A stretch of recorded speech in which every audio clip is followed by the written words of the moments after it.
Branded Sandals, Hi guys, Restoration. may i-restore tayo rito mga branded sandals. Nasa 12 pairs po ito guys. Lalagyan ng mga protector, tsaka yung heel.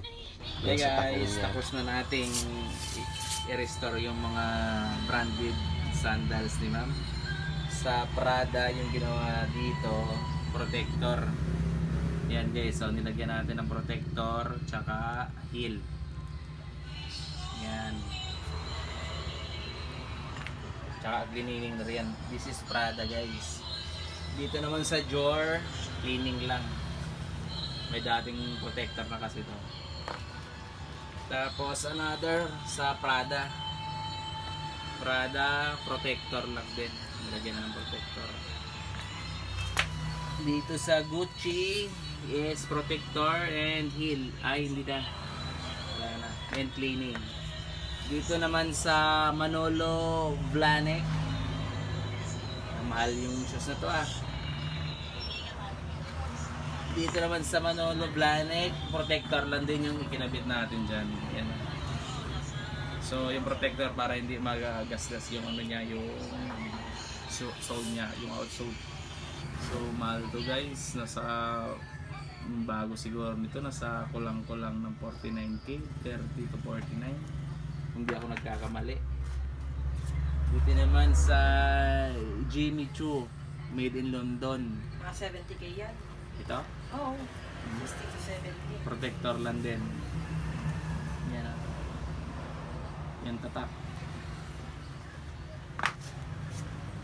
Jimmy Choo din, made in London.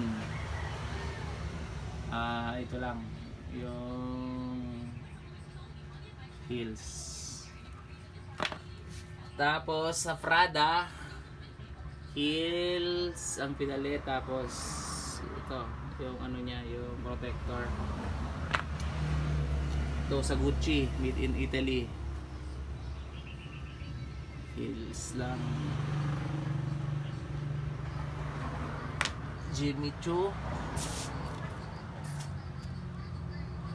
protector.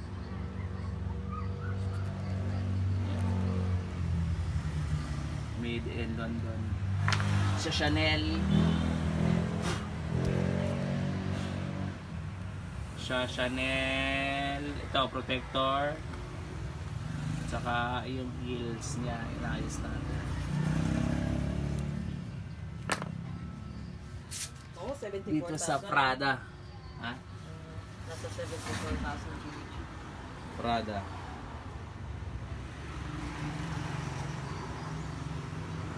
Ano to? Made in Italy siya. Yung iba nga, nasa Milano, Italy. Yan po. Ready po.